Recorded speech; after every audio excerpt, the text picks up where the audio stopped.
guys, it's Justine here from I Should Read That, and today I'm really excited to tell you some of my favorite books from 2017. So I read a lot in 2017. I read, at this point, 102 books this year, which is the most that I've ever read in one year. And I wanted to pick out some of the big highlights from the year. And because I loved so much that I read this year, I decided to narrow it down to books that were published in 2017. So I wanted to start off with one of my big sci-fi reads from this year. So this actually was a digital ARC that I got from NetGalley. It was one of the very first advanced copies that I ended up getting and reading. And the story behind this one is that I read about 25% of it and liked it, and then I was home with the flu and decided it would make me feel a little bit better to read the rest of the book. So I did. I powered through it. It made me sob and bawl and shake so badly that I actually was giving off lots of body heat, so I had both cats on me, and they both ran off in terror because I was like reacting so badly to this. So this is actually Hold Back the Stars by Katie Kahn. So the book opens and these two characters essentially find out that they are trapped in space. They have 90 minutes of oxygen left, and they're sort of reflecting back on their lives together and how they ended up in this situation. They're sort of hovering above Earth, just about to die. As my sister said, this sounds like an absolute nightmare. However, I swear this is a romance. So it goes back, it flashes back and forth between this present situation and over the past year or so, however long it's been. And it talks about how these two people met and sort of the society that they're in. One of the things that I really liked about this book is that it's not a dystopia, it's actually a utopia. It's set in this like sort of idealized version of the European Union. It turns out that that is very timely, as we know things are happening with Brexit and whatnot. So this was a really powerful book to read this year, and I absolutely loved it. It's a little bit strange because it does have some experimental factors in it, but it's really well worth it. I really loved it. It's actually out in paperback, and I think that it says a lot that I really enjoyed this because I have a digital copy of this book, but I decided to get the hardcover as well. So next up, I have one of my most unexpected favorite books of the year. This is a very popular author. Everyone's gonna laugh when they see who it is. But this is her new book, and I have not read her very popular trilogy. She came out with this book earlier this year. It's not set within that trilogy. It's a completely new thing, and it's its own thing. And I really wasn't sure if I would like it or not. It's basically, I think, the most beautiful book of the entire year. It's absolutely gorgeous. It was getting so much hype. I don't really do well with hyped books, but I decided to pick it up and I absolutely loved it. And that is Strange the Dreamer by Laini Taylor. So this is a book that's about Laszlo Strange, and he is a dreamer. He's kind of always got his head in the clouds, and he's sort of shuffled aside by everyone in his society. And he is obsessed with this lost city called Weep, and he wants to find out what has happened to Weep. And it's a really wonderful and beautiful book. I think that it's one that you need to be in the right mood to read because her prose is very over-the-top flowery. It's very beautiful, but I can see it being something where if I picked it up at the wrong time, I would just not be interested whatsoever. But I think that it's very much worth giving this book a shot, even if you did not like Daughter of Smoke and Bone, which turns out I did not, because I read that after I read this. It's just so sort of magical and beautiful and wonderful. It has wonderful characters, it's very beautifully told, and I just really enjoyed this book. So next up is an author that I very much love, and I'm not including her other books because I don't think that they were published in 2017. I may be wrong about them, but I've been lending them out to everyone. I've absolutely loved them and sharing them as much as possible to people who don't know about her, which is pretty much people who are not in the young adult community, because everyone knows this author. But she came out with a new book this year that I really loved. So it's The Language of Thorns by Leigh Bardugo.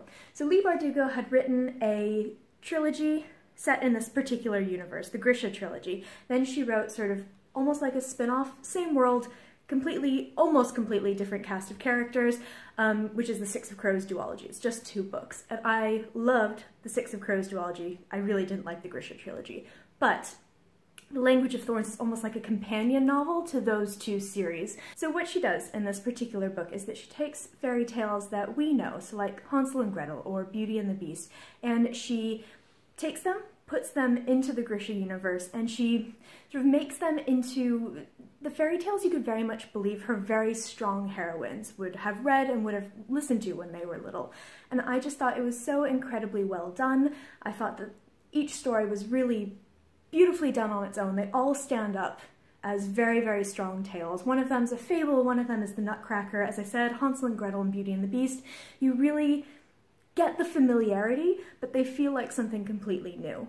The nice thing about this as well is that it is incredibly beautifully illustrated. So it's full color, each page, and as the story develops, you can kind of see it on the side, the illustrations become more and more intricate. And at the end of each one, you have this sort of 2-page spread.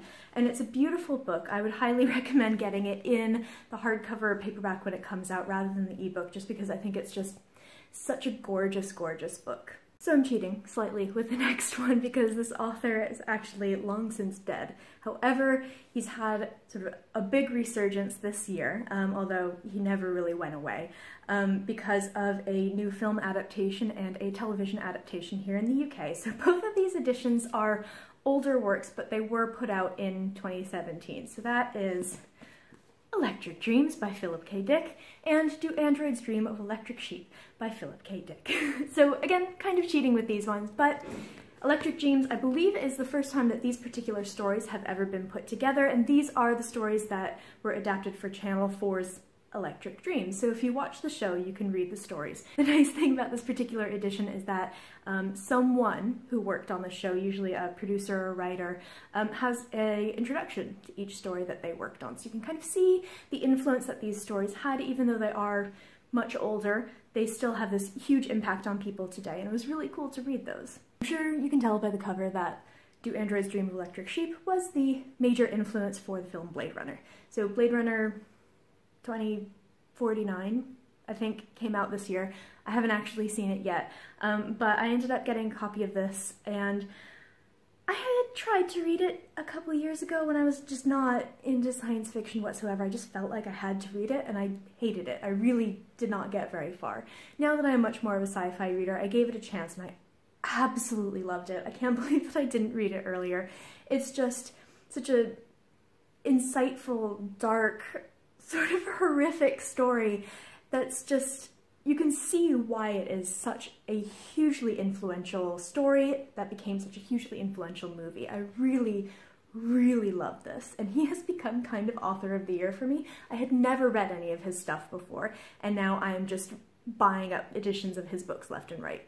So this next book is kind of the sleeper hit of the year for me. I bought it because it has a really pretty cover, and I am incredibly shallow when it comes to book covers, but it's a little book, and it's very short, and I can't say much about it because I don't want to spoil it, but I think that it's one that just knocked me on my ass, and I really, really loved it, and that is The Loneliest Girl in the Universe by Lauren James.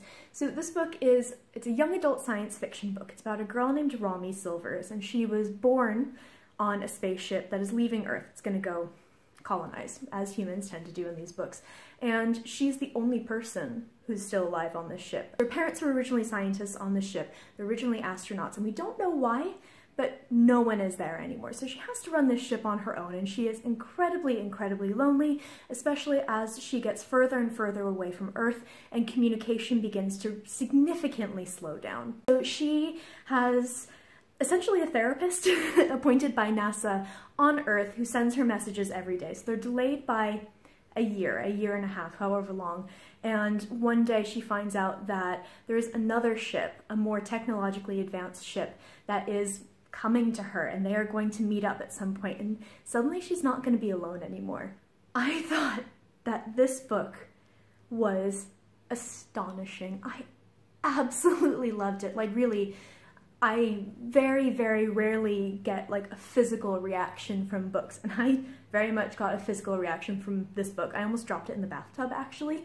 It has this, it's just so surprising in what it does, and what I've just said and what the back copy says does not do it justice. So if you think that you wouldn't like this book because it is for a younger audience, and because it does have a romance, and because it's sci-fi, just check all that out, and you should really seriously read this book and read it before it gets spoiled. It is well worth it. So moving away from the young adult genre, I have my favorite fantasy book from 2017 right here. And this was one I wasn't necessarily interested in at first because I've sort of moved away from the adult fantasy genre just because I read it so much. I read it for 4 years straight. I'm not even kidding. And I kind of burnt myself out on it. So this was almost like a return to adult fantasy for me. And I loved it. I thought it was one of the best things that I've read in the genre in a very, very long time, and I have read a lot of adult fantasy. So that is Blackwinged by Ed McDonald. So this book is slightly complicated, as adult fantasy tends to be, but it essentially takes place in this almost like frontier wasteland. There was a huge war that happened between people, ordinary people, and sort of the gods, the immortal beings, and the sort of weapon that allowed human beings to survive, and not win, but sort of delay the war, has destroyed the entire land. And what this book includes is one of my favorite fantasy settings ever, which is called The Misery. So it's this big stretch of land where sort of it's magical chaos. You can't navigate it. There are these horrific beings that kind of wander through, and they're so eerie and creepy. The sky is cracked. All of this stuff is so incredibly cool, and I really, really loved it. I don't want to say too much more because there is a lot that goes on with the plot here, but I loved the characters, I loved the setting, I thought the plot was fantastic, and this was a debut novel. I think that he's really going to be someone to look out for, and I'm really excited to see what he comes out with next. Probably my favorite science fiction book of the year, which if you've seen my channel, you have probably seen me gushing about it before, and this author's first book, which was, I believe, his debut novel, got me into sci-fi, which is saying a lot because I really struggled with it for a long time. I'd always been a fantasy reader. So when this new book was announced, I absolutely had to get my hands on a copy, and it turned out that I really, really loved it. So that is Artemis by Andy Weir. So Artemis is very different from The Martian. It's basically, instead of something that could happen right now, it's something that could happen in 100 years or so. It's set, I believe it says it's about 100, 150 years after the moon landing. So it's very near future. And Artemis is a city on the moon, and our main character is Jazz, and she is kind of a low-level criminal. And she gets caught up in this sort of crazy heist, and she has to essentially think her way out of it. And I really loved it. I'm not going to say too much more because I had this glorious ranting review about how much I liked it, which I'll link below if you want to see. But I just thought that everything that made The Martian such an incredible book was still in Artemis. The humor was there, the great characters were there. I loved everything about Jazz. I would hate to know her in real life, but I loved reading about her so much. And for someone who just doesn't have a science brain whatsoever, I found the science really, really easy to understand. And that is why The Martian ended up getting me into sci-fi, because it was the first book that I could really get. And Artemis really sticks to that. So next up on the list is this historical fiction, sci-fi, fantasy combination, and I actually love this book so much that I ended up giving it twice as Christmas presents this year, although I need to buy myself my own copy because I originally read this as a digital ARC. Matt Haig's How to Stop Time is a wonderful, wonderful book. It's about a man who was born in the 1600s and has this condition where you age very, very slowly. So it's set mostly in modern London, but he's this man who's been alive for centuries and centuries, and it sort of deals with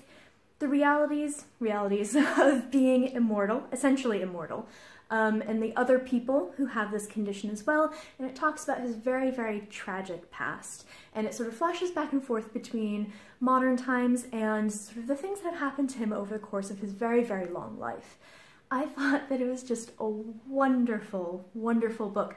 I didn't think it was a perfect book. I wasn't a huge fan of the ending. I thought it was fine. I thought that it could have had more of an impact. And there are, of course, a couple of sort of nudgy-winky kind of things. So, for example, of course, the main character meets Shakespeare. Because, of course, he meets Shakespeare, because he's lived through this time. Like, to me, it was a little bit like, okay. But overall, I really, really love this book, and I would just so, so highly recommend it. So the very last book on my list is one that actually came out in January, and I didn't really know anything about it. I had heard a little bit about it on Twitter, and I kind of liked the cover. I thought it was nice, it sounded interesting, and so I ended up buying it, and I thought that it was fantastic. I've actually lent it to tons and tons of people, and I really, really highly recommend reading it. That is The Bear and the Nightingale by Catherine Arden. So The Bear and the Nightingale is about this young girl who's living in medieval Russia, and it's kind of a combination of history and folklore, and it's just so atmospheric. And she really takes lots of Russian history and sort of Russian culture, and she also has this wonderful sense of folklore that she pulls in as well. So the main character interacts with lots of different creatures from Russian folklore who are kind of fading as Christianity comes through and starts to really take over, especially in this really rural area that she lives in. So I actually read this book in January when it had come out, and it was very, very, very cold, and it's just such an amazing atmospheric read. I'd highly recommend picking it up in the winter time. So those are some of my favorite books of 2017. Those are ones that have specifically been published in 2017. I feel like I discovered so much stuff this year. I discovered young adult as a whole. I mean, I discovered Philip K. Dick, which is kind of crazy. So there's so many amazing books that I read that I've not mentioned here. So I would love to hear what some of your favorite books of 2017 were, regardless of when they've been published. If you read any of these books, definitely let me know what you thought. So I have been kind of on a bit of a holiday hiatus. I tend to lose my life to Christmas because I love Christmas so much, but I am back and I'm going to be posting videos much more regularly. So if you'd like to subscribe, feel free, and I will have many more videos coming your way. So I will see you next time.